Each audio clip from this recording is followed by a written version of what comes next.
का फ्रिज।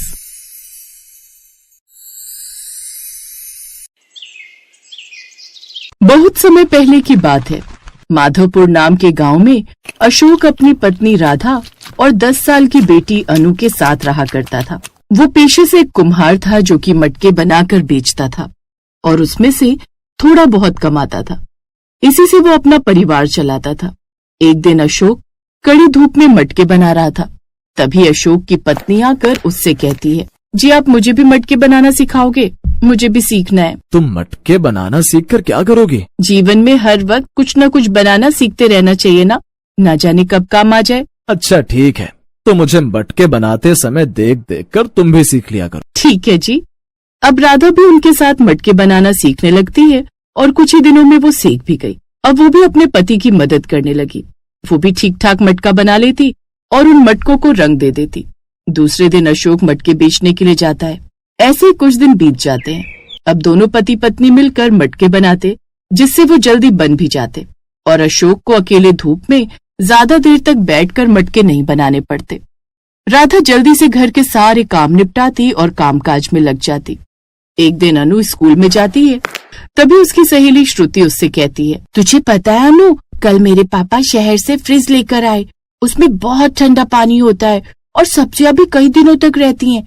अनु ऐसा करना, आज तुम स्कूल के बाद ना मेरे घर चलो, मैं तुम्हें ठंडा पानी पिलाऊंगी। क्या? ठंडा पानी? ठीक है, फिर तो श्रुति मैं जरूर चलूंगी। शाम को स्कूल खत्म होने के बाद अनु श्रुति के घर जाती है। तभी वो उसे उनका नया फ्रिज दिखाती है और ठंडा पानी पीने को देती है। वाह श्रुति, ये पानी पीकर तो कितना अच्छा लगा। मजा आ गया ठंडा पानी पीकर। श्रुति सच में बहुत अच्छा है तेरा फ्रिज। मैं भी मेरे पिताजी को बोलूंगी फ्रिज खरीदने को। तभी श्रुति की माँ बोली, क्या तू बोलेगी? अरे तुझे पता है कितना महंगा है ये फ्रिज? पूरे 25,000 का है। इतना तो तेरे पिताजी साल भर में भी नहीं कमाते होंगे। श्रुति की बात सुनकर अनु को बहुत दुख होता है और वो वहाँ से घर चली जाती है। घर आकर अपनी माँ को फ्रिज के बारे में बताती है। आज मैं श्रुति के घर गई थी। उसके पापा ने एक बहुत बड़ा फ्रिज लिया और उसमें बहुत ठंडा पानी होता है। सब्जियां भी ताजा रहती हैं। हमारे लिए भी खरीदो ना पिताजी। ये कैसी जिद कर रही है बेटा? पता भी है फ्रिज बहुत महंगा आता है और हमारी उतनी कमाई नहीं है बेटा, और ऊपर से उसके लिए बिजली भी लगती है। वो सब मुझे नहीं पता पिताजी, मुझे फ्रिज चाहिए। आप कल जाकर हमारे लिए फ्रिज खरीद कर ले आओ ना। नहीं बेटी, जब तेरे बाबा ने मना कर दिया तो क्यों जिद करती हो? अब अनु उदास होकर रोने लगती है। तू उदास मत हो मेरी बच्ची, मैं अपने हाथों से तुम्हारे लिए फ्रिज बनाऊंगी, मिट्टी का फ्रिज। सच में माँ, आप बहुत अच्छी हैं। फिर अगले दिन से ही राधा अपने पति के काम पर जाने के बाद मिट्टी का फ्रिज बनाने में लग जाती है और सारा दिन उसे तैयार करने के बाद उसे सूखने के लिए छोड़ देती है। अगले दिन जब अनु स्कूल से घर आकर देखती है तो मिट्टी का फ्रिज देखकर वो बहुत खुश हो जाती है।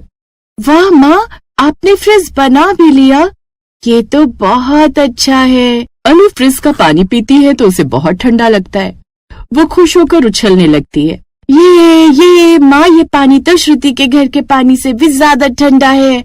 माँ, अगर ये फ्रिज हम मटके के साथ बाजार में बेचने जाएंगे तो हमारे पास अच्छे खासे पैसे भी आ जाएंगे, क्योंकि हम गरीबों के लिए तो यही एक सहारा है।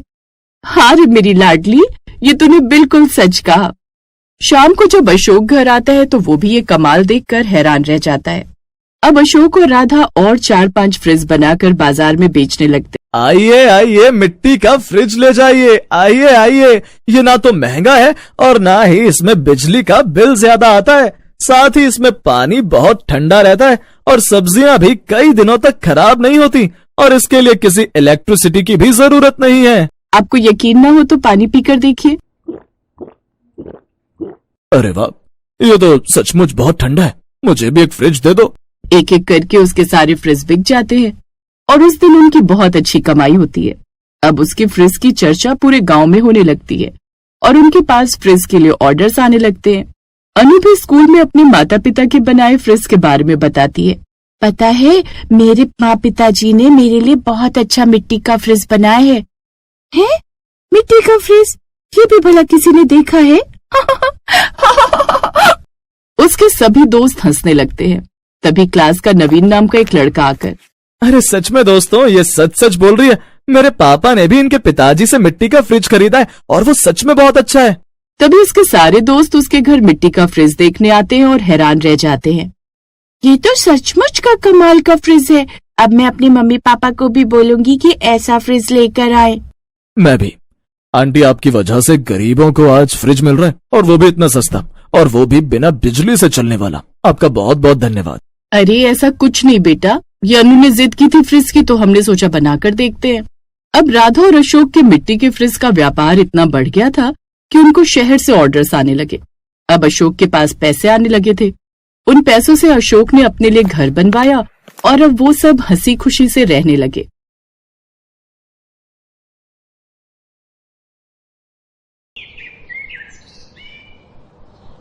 पायल, पायल, कहाँ हो तुम? जल्दी से बाहर आओ।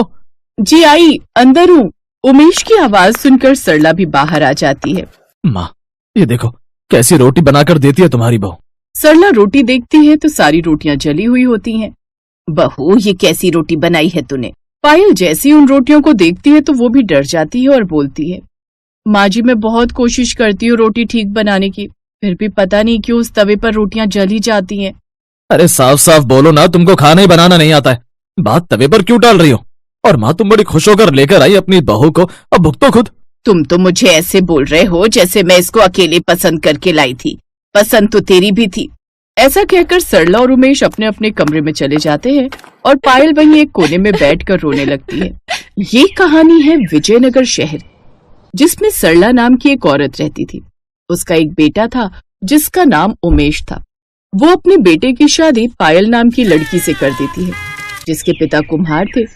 उनके यहाँ मिट्टी के बर्तन बनते थे। पायल की शादी को कुछ टाइम ही हुआ था। एक दिन पायल खाना बना रही होती है।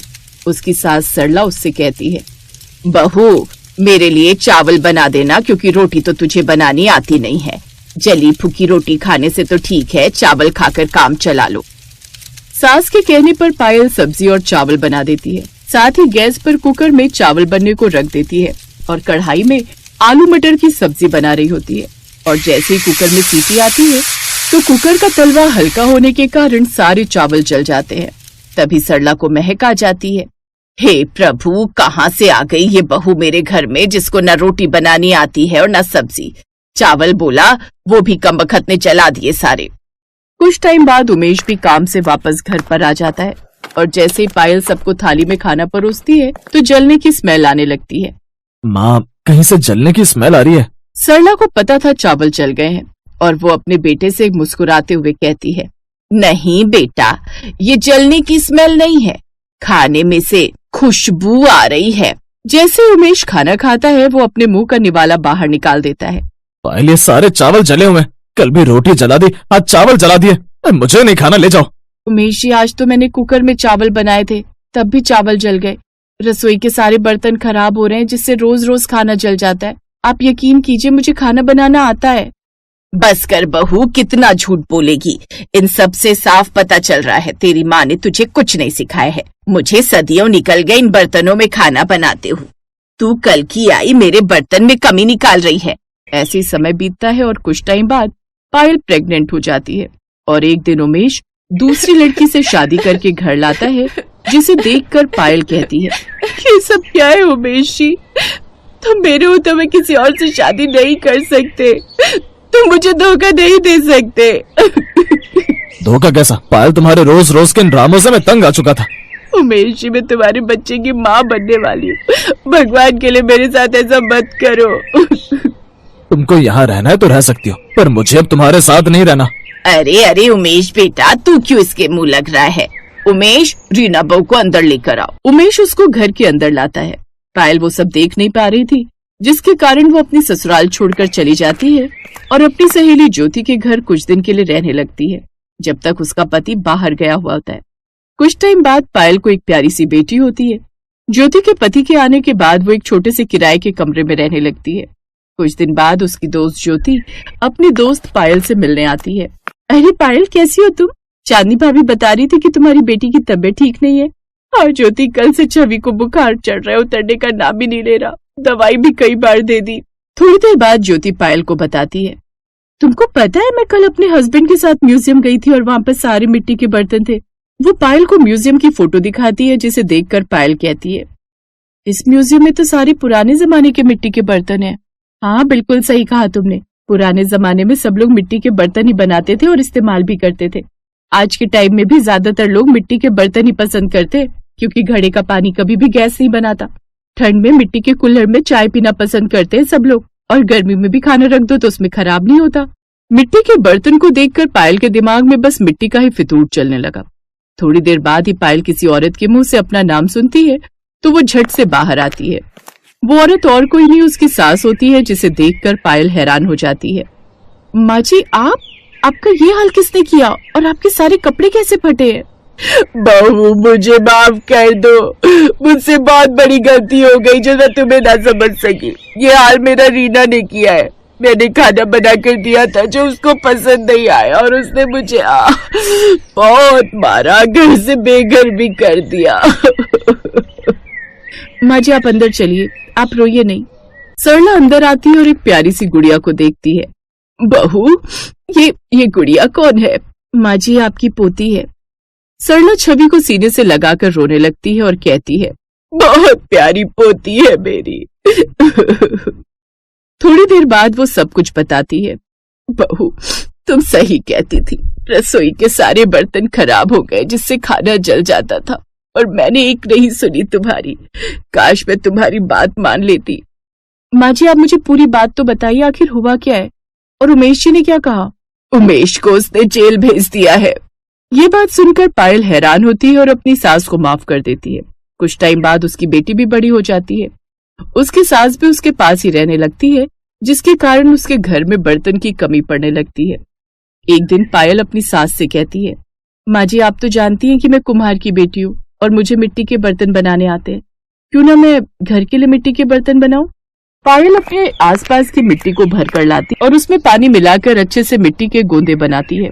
फिर चाक की मदद से मिट्टी के बर्तन बनाती है और उनको धूप में सुखाकर पकाती है। तभी उसकी बेटी पायल उसको मिट्टी के बर्तन बनाते हुए देखकर बोलती है, मम्मा मम्मा, आप सच में मिट्टी के बर्तन बना रही हो? ये सच में नहीं टूटेगा? नहीं बेटा, आप बस देखते जाओ मैं कैसे रसोई के लिए मिट्टी के बर्तन बनाती हूँ। फिर पायल मिट्टी से रसोई के लिए प्यारे प्यारे बर्तन बनाने लगती है, जैसे कढ़ाई, ग्लास, कटोरी, प्लेट, भगोना आदि मिट्टी से सब चीज बनाने लगी। घर में बर्तन की किल्लत भी खत्म हो गई थी। तभी उसकी दोस्त ज्योति उसके घर पर आती है। अरे वाह पायल, कितने सुंदर सुंदर बर्तन है तुम्हारी रसोई में, तुमने खुद बनाए ये? हाँ पायल, खुद अपने हाथों से बनाए हैं।